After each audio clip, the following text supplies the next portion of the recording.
Well, howdy diddly dandy there, chums. 'Tis I, Captain of the Steves, and today, chums, for you guys in the viewerverse, I'm going to be re-reviewing the Waypoint update because now it's got a few patches in it. So it's at version 4.05. I think it's a healthy time to review it again. So I'm going to call out to real Captain Steve to give his thoughts and opinions on how it stands right now, people in the viewerverse. Paging Captain Steve.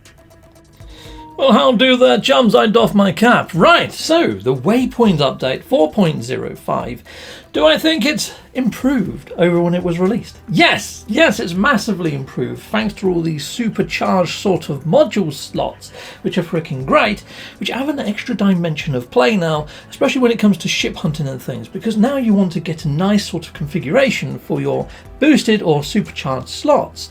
So yeah, adds a bit of extra depth there.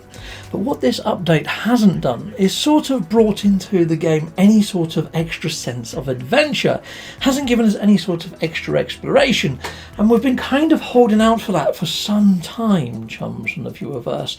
So, yeah, when I say we've been holding out for that for some time, every large update, like, version 3, version 2, etc., changed the game massively. Version 4 didn't do that. It brought us the Switch version. And Sean Murray kind of alludes that previous versions brought us, say, the Xbox version and stuff. But when you look at the version numbers, that's really not the actual case at all.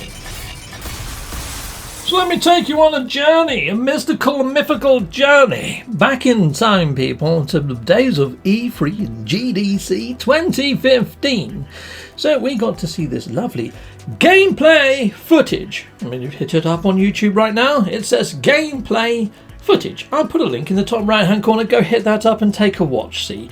But yes, you can listen to it with a lovely sound on. But here you can see we've got some majestic looking beasties. I mean, look at these Diplos, the way they animate and the way they move. They look so more lifelike, so more organic and so more breathable and believable than what we've got in current iteration. Look at all the trees, look at the bends, the wavy bendy bends and the vines hanging down and the foliage growing up the actual bark.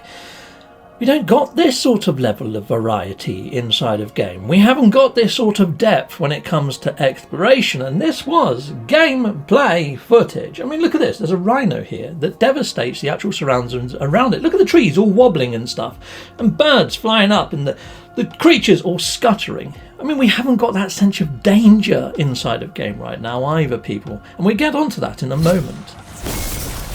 So you're probably saying, Captain Steve, why are you looking at all this older footage and still banging on about it? Why are you still hitting this same frickin' drum, mate? Well, I'll tell you why, really. It's like, imagine this. You pre-order the latest frickin' Ferrari from your dealership. You go and pick up your Ferrari, you're driving it home and you think, oh, it's a bit wobbly. And you open up the frickin' hood, or the bonnet, wherever the frickin' engine is, and you find that there's a Mini Cooper engine inside. You take it back to the dealership and say, hold on, mate, you've given me a Mini Cooper engine. Well, you know what, we've got some lovely alloys, have these for now, and we've got some fuzzy dice, have those for now, and maybe you'll get the engine one day, but it's not here right now, so just hold your horses, buddy. And we were promised every atom procedural, every leaf, tree, everything procedural. And it still happens now in some of these trailers. You see all this sort of shenanigans pop up. But it's actually made. It's made assets that have been procedurally placed, not procedurally generated. No. Okay, so the Waypoint update itself, I think, deserves maybe a 7.5 out of 10. Because it did sort of divide the community for a while and it introduced a lot of bugs, which I can't really just say that didn't happen, because it frickin' did. And even with these patches now, some of it still feels very disjointed and it feels like it's a stepping stone to something else. I'm wondering if that's why they called it Waypoint. Maybe it's leading to something. Well, we had to break transmission there, people, but we're going to be going over to some game footage captured inside of the iteration to show you case and point as to why it deserves maybe a 7.5 and not higher. So let's head on into here and let's go and hit on up the simulation terminal so we can look back at some captured game footage. Executamundo! So, Waypoint has introduced these new supercharged slots, and although they're quite great, What I'm noticing is the actual reflection in what your ship does compared to what the stats say it does seems to be a little bit of a disconnect. It's like the maneuverability. I think once you hit a certain threshold, like 800 or something, it doesn't really matter what modules you plug in. I don't see it turning any bloody quicker or doing anything super duper awesome, and that kind of translates across all the different ship types as well. I mean, I could be wrong, but it's also like my movement modules and trying to upgrade my backpack, my jetpack. I can't get it anywhere close to where it was before. I used to be able to fly up and touch the ceiling of the Nexus and stay there for like a good 12 seconds.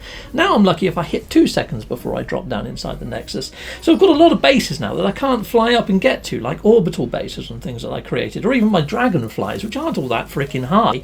So yeah, I've had to rethink the way that I go about making bases now. I've got to introduce landing pads onto them and things. Now, what I'm also noticing, okay, is inside of my relax mode, it could be because of this relax mode, but I've already got one bolt caster and a B cast module, and I'm melting sentinels all day long. They don't cause me any issue. This is normal mode, and I'm using my pulse spitter, and I move all the modules around later. I move them out of the boosted slots, and it still does exactly the same sort of level of damage in actuality, but in the actual physical stats, it looks like I should be doing a lot less damage. I mean, this multi-tool's at 10,000 at the moment. I go and move all my pulse bit around, go back there, and I still melt sentinels. It doesn't really make much sense in boosting the numbers. And the exosuit boosting the numbers there, you can't see the stats, so you don't know whether you're having a positive or negative impact in moving stuff around. They need to make it more clear. And I wish that the actual multi-tool actually listed all the different tech that you had in. So it had pulse splitter, bolt caster, and it shows you the overall damage for each of the individual weapon attachments inside it. I just think if we're going to be focusing on numbers and using these sort of supercharged slots, we need more visibility over the supercharged slots. It just feels very foundational, this update, and it's like the actual amount of tech we can now install. Even if I went mental and installed every single bit of tech, I'm still going to have loads of free slots when it comes to my multi-tool. Now, something I'm noticing is when I do kill the sentinels and I put in the sentinel modules, it doesn't break the tech. So you can actually enhance your bolt caster up past the free slots by putting in sentinelized tech. And it's the same with your shields, or I say your shields, your life support and shields. You get sentinel versions of those now. So I'm wondering whether we might get sentinel versions of all these different modules at some point, people. Righto, so I gave that sort of analogy earlier of the Ferrari engine and not quite getting what we was promised on delivery. Now, there was 4 cores to No Man's Sky, 4 cores. Survive, fight, explore and trade. Now, I would say exploration had a bit of love in Origins, but it hasn't had anything since then, or really overly prior to then. The only one that really has is Survive, and that's because of the base building. Base building's had a freaking shed ton of love thrown into it, and it's now turned more into Minecraft in space. It's like base building with a space game chucked onto the edge of it, rather than it being a space game that's got base building in it. The balance isn't quite right, and that goes for every single sort of element inside No Man's Sky. It all feels foundational, like pigeonholed elements. It doesn't feel quite complete yet. Okay, so you're probably thinking, what do you mean it doesn't feel quite complete yet? It's been frickin' 5 years. I know! 5 years of updates, fuzzy dice and new alloys and maybe a new stereo or GPS system, rather than those sort of all elements of the engine being tweaked and worked on and delivering at least what it said in the game trailer and then more. You know, we need to have what was in those game trailers shown as gameplay, like those big majestic diplos, like creatures that can knock down trees and interact with their environments. I mean, they actually said, in their own words, that was not a crafted planet in any way, shape or form. They could have landed on any planet and come across some really gnarly creatures, and this one just so happened to have dinosaurs and giant rhinos on. So who knows what's out there? We can't wait to see what you find in this procedural generated universe, which it's not. It's created assets that have been placed procedurally, and even then, that's a bit iffy too. It's almost like uber noise, as Sean calls it. It's layers of noise placement, not really procedurally generation. And we know that they had problems with the super formula and all sorts of other stuff, but that patent expired ages ago. So I really don't understand why they haven't gone down that route. Or rather than use like maybe the super formula, why are they not using wave generation? You know, already they're using different elements of noise. We'll take it to a different octave, noise-wise. Make it via vibration, you know, like proper synaptics and stuff. You know, or cymatics, you know, where they get that sheet of metal and they put sound through it and they vibrate it and all the sound moves and makes concentric patterns. Surely they should be able to get the math behind that and place it into the noise generation to make really gnarly terrains, or maybe even go down the voxel route and make voxel sort of dimensions. Rather than have 256 galaxies that are all frickin' the same, maybe get some of the mods that are out there on PC and bring them to the different universes, so at least it feels different as you're travelling through and give a reason to explore through the different galaxies. The endless potential that this game has, and we only see small snippets of it unlocked, and then the promise of giant Waypoint type size updates like version 4, version 3, version 2, bringing in new and awesome stuff, gets closer and closer to that promise of day one delivery, but it still doesn't quite meet it, does it? Or at least it doesn't in my eyes. Sound off in the comments, am I being a bit harsh? But if I had to score No Man's Sky, is it still an exploration game, an exploration survival game like it's pegged on the tin, with trade and fighting and all sorts of other stuff in it? Yes, the fighting's been enhanced, a few elements have been enhanced, but is this still an exploration game? I don't know whether it is. I don't know whether you can still rate it in the same sort of avenue. So yeah, what would I score this? I honestly think, because it's been 5 years, well, it's been 6 years, you know, and I think it's actually got probably worse because it's moved away from its original vision.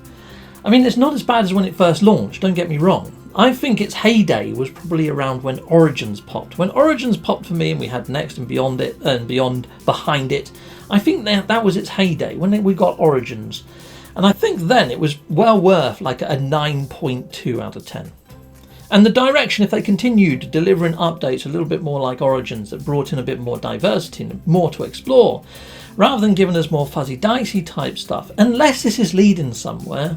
At the moment it's leading us down a bit of a garden path, because the game was becoming more gamified, it was becoming more fun to play. And coming to Switch, I thought that would be a tradition that would be met time and time again until it became very gamey. But then, after, you know, Outlaws, it's gone back into the Sandbox sort of realm, you know, giving us God mode in normal mode. What other game does that, you know? It's bizarre. I know you can lock it now, but it's still there. Who's going to lock it? I mean, realistically. I honestly think that the God mode should be given as an end game perk. After all, once you complete the game, you know you're in a simulation. So you know you're in a simulation, you've got control of it. You've got Neo type skills there, little traveller. So yeah, I honestly think it's gone back a bit. So I would have given it about 9.2 at the highlighter, at the high end of, you know, Origins. Now I think it's probably worth about an 8.5 out of 10, because I think it's lost its sense of direction and its sort of soul is sort of slowly diminishing. It almost feels like, well, how can we keep most of the players entertained? Well, let's just give them God mode so they can cut out all the boring bits, rather than Hello Games going back in there and saying, right, what are these boring bits? And then making them not so boring. It's like, you know, learning all the language. It takes frickin' ages now. They've got like 5 times as many words to be learned as they had on day one. So why not just make it so the Atlas stones give you more freaking words? Or when you talk to sort of NPCs, maybe they give you 5 words or something when you talk to them. And not only that, maybe they might give you a building blueprint. It's like the different build styles. You've got 3 different build styles related to the different races. So if you're talking to a Gek, maybe they're going to give you a stone sort of element for base building, like a concrete wall or something.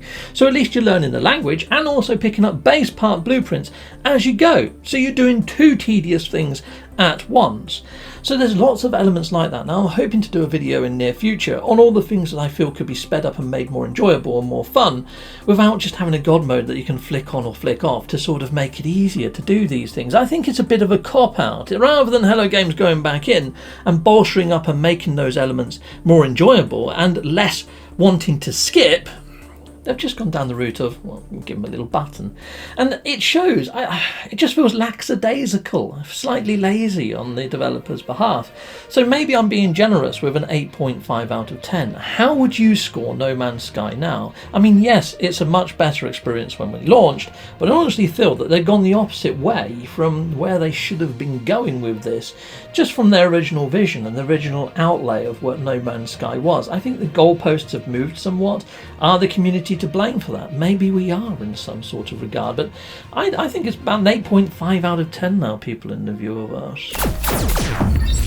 Well, there we go, people in the viewerverse. I mean, yes, it's still got a heck of a lot of potential. I'd love to hear your thoughts. Hit them up in the comments. Goodbye, and goodbye again. Well, thank you very much for watching. If you like what you see, please hit a like and a subscribe. And I'd like to say a massive, great big thank you to all of my backers over on Patreon and over on YouTube membership. Thanking you, backers. And if you want to support this channel, just don't skip the adverts. That throws revenue down my avenue. Or yeah, just stay with Captain Steve that little bit longer and hit something on this screen. There's merch here now too.